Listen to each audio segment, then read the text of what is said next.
Welcome back to our channel target for judiciary. आज हम देखते हैं बीएनएसएस का चैप्टर 18 का सेक्शन 235। सेक्शन 235 बात करता है समय, स्थान और व्यक्ति के बारे में विशिष्टियाँ, यानी कब जो है किसी अभियुक्त व्यक्ति को के खिलाफ जब आरोप लगाया जा रहा है तब जो है कि कब उसे समय और स्थान के बारे में और व्यक्ति के बारे में बताना होगा। तो सबसेक्शन फर्स्ट कहता है अभिकथित अपराध के समय और स्थान के बारे में और जिस व्यक्ति के यदि कोई हो विरुद्ध, यानी जिस व्यक्ति के विरुद्ध किया गया जा रहा हो या जिस वस्तु के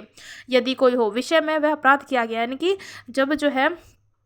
किसी वस्तु के खिलाफ कोई जो है कि अपराध किया गया हो या किसी व्यक्ति के विरुद्ध कोई अपराध किया गया हो, उस व्यक्ति या वस्तु के बारे में ऐसी विशिष्टियाँ जैसी अभियुक्त को उस बात की जिसका उस पर आरोप है सूचना देने के लिए उचित रूप से पर्याप्त है आरोप में अंतर्विष्ट होगी। यानी जब चार्ज लगाया जा रहा है अक्यूज के खिलाफ तो फिर ऐसी वस्तु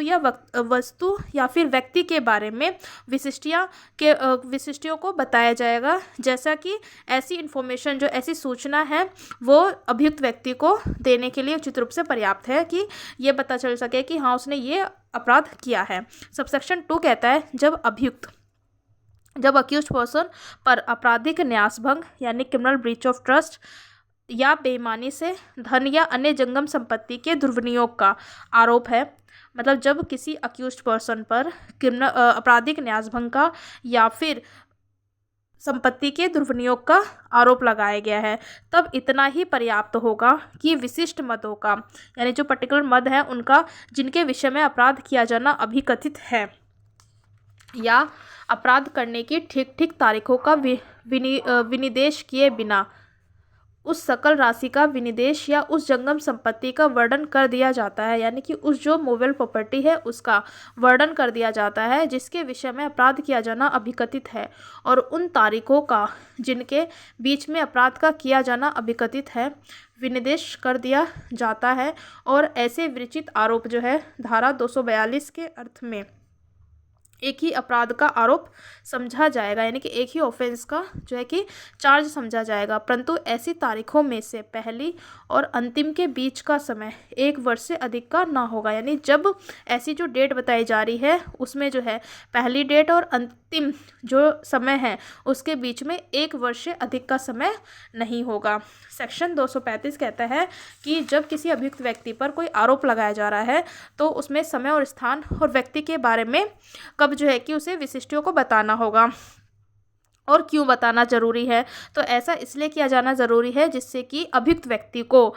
ये पर्याप्त रूप से सूचना मिल सके कि उसने कौन सा अपराध किया है। ये बात करता है सबसेक्शन फर्स्ट। और सबसेक्शन 2 कहता है कि जब किसी अभियुक्त व्यक्ति पर आपराधिक न्यासभंग का या फिर संपत्ति के दुर्विनियोग का आरोप लगा है तो फिर ऐसी कंडीशन में ये पर्याप्त होगा कि विशिष्ट मदों का जिनके विषय में अपराध किया गया है वो उनका विवरण किया जाना ज़रूरी है,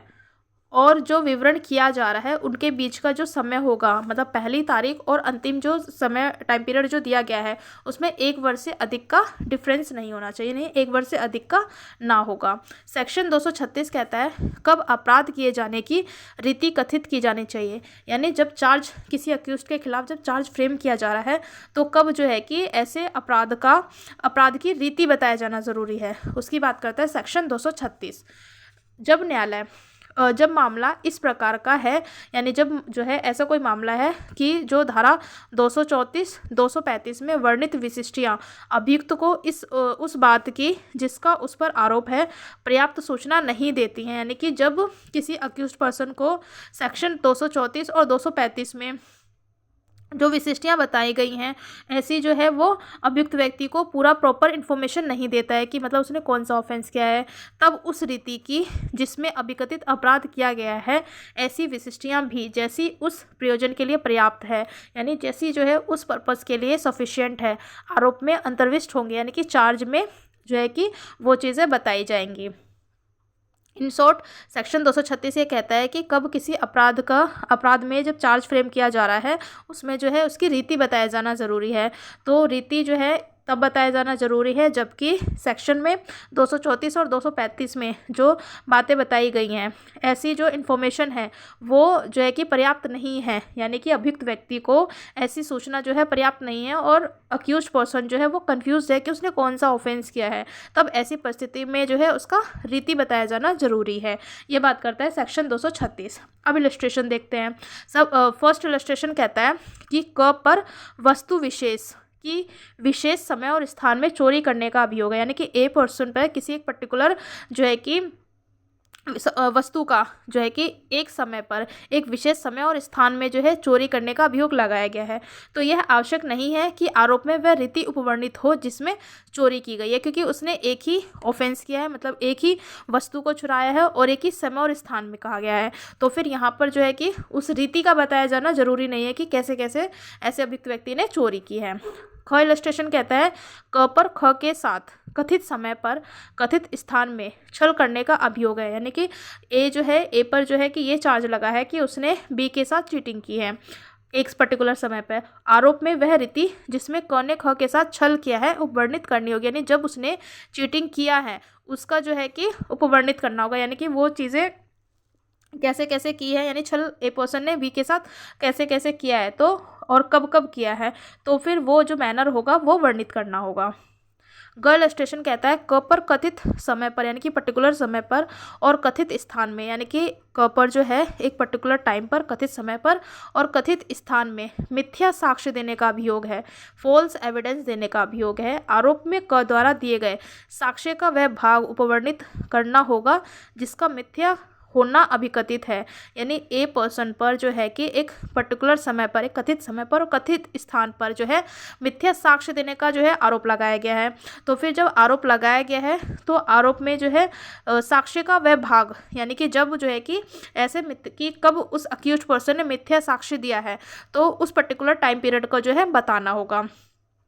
डी इलस्ट्रेशन कहता है क पर लोक सेवक ख को उसके लोक कृत्य के निर्वहन में कथित समय पर और कथित स्थान में बाधित करने का अभियोग है, यानी कि ए पर्सन पर पब्लिक सर्वेंट के जो कार्य हैं जो ड्यूटीज़ वो कर रहा है उसमें जो है बाधा डालने का उस पर चार्ज लगा है। आरोप में वह रीति उपवर्णित करनी होगी जिसमें क ने ख को उसके कृत्य के निर्वहन में बाधित किया है, यानी जब उसे फिर वहाँ पर वो मैनर बताना होगा कि कब जो है कि अक्यूज्ड पर्सन ने किसी पब्लिक सर्वेंट के कार्य में बाधा डाला है।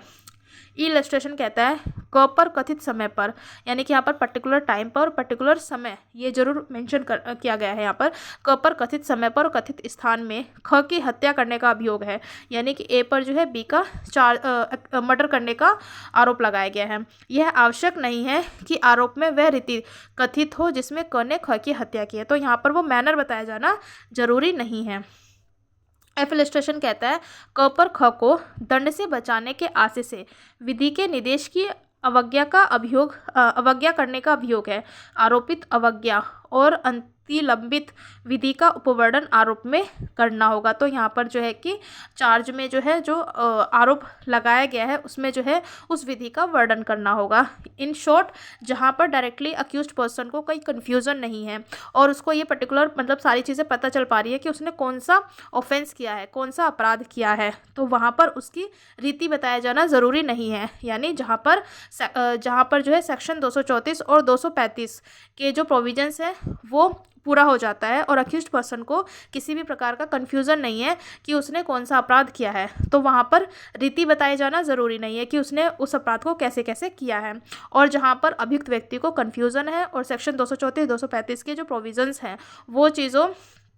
उन चीज़ों को बताने के बाद भी अक्यूज्ड पर्सन को पूरी इन्फॉर्मेशन नहीं मिल पा रही है कि उसने कौन सा ऑफेंस किया है, तो वहाँ पर रीति का बताया जाना ज़रूरी है। Thank you very much.